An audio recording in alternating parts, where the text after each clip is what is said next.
హన్మకొండ జిల్లాలో జల్సాల కోసం కొంతమంది విద్యార్థులు బైక్ దొంగలుగా మారారు. వాహనాలను తనిఖీలు చేస్తుండగా పోలీసులకు 4 దొంగలు పట్టుబడ్డారు. నిందితుల నుంచి 4,60,000 రూపాయల విలువైన 6 బైకులు, మొబైల్ ఫోన్లు స్వాధీనం చేసుకున్నట్లు తెలిపారు ఏసీపీ దేవేందర్ రెడ్డి. నిందితులు 20 సంవత్సరాలలోపు వయసు ఉన్నట్లు గుర్తించామన్నారు. జల్సాల కోసం దొంగతనాలకు పాల్పడిన వ్యక్తులను అడ్డుకట్ట వేయకపోతే అసాంఘిక శక్తులుగా తయారయ్యే ప్రమాదం ఉందన్నారు ఏసీపీ. ఇక విద్యార్థులపై తల్లిదండ్రుల పర్యవేక్షణ తప్పనిసరన్నారు దేవేందర్ రెడ్డి.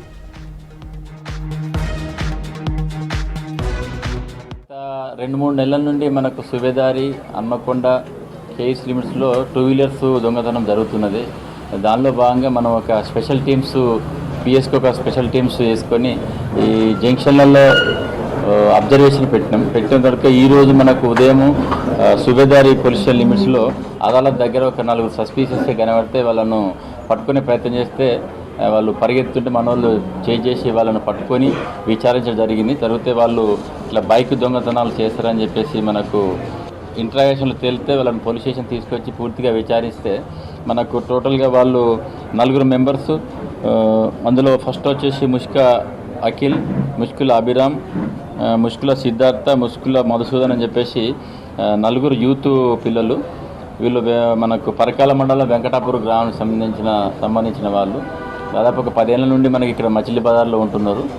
వీళ్ళకు దాదాపు కూలి పని చేసుకుంటూ జీవనం సాగిస్తున్నారు. దానికి సంబంధించి డబ్బులు సరిపోతలే అని చెప్పేసి జలసాల గురించి ఈ బైకులు బయట ఇంట్లో ముందున్న బైక్స్ కానీ తర్వాత షాప్స్ ముందు పెడుతుంటే దొంగ కీస్ పెట్టుకొని ఎత్తుకెళ్ళడం జరిగింది. అందులో భాగంగా మనకు ఈరోజు టోటల్గా 6 బైక్స్ మనం రికవర్ చేయడం జరిగింది వాళ్ళ దగ్గర నుండి.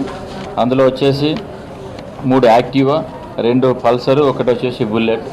వీటి కాస్ట్ వచ్చేసి మనకు 4,60,000 రూపాయలు మనకు రికవర్ చేయడం జరిగింది. వాళ్ళు ఈ దొంగతనం చేసేటప్పుడు ఉపయోగించిన 3 సెల్ ఫోన్లను కూడా రికవర్ చేయడం జరిగింది. వీళ్ళు దాదాపు 3 మంత్స్ నుండి వీళ్ళు చేస్తున్నారు. తర్వాత మనకి ఇప్పుడు రికవర్ అయిన 6 బైక్లలో సుబేదార్కి సంబంధించిన 4 కేసులు, తర్వాత కేఎస్కి సంబంధించిన 2 కేసులు.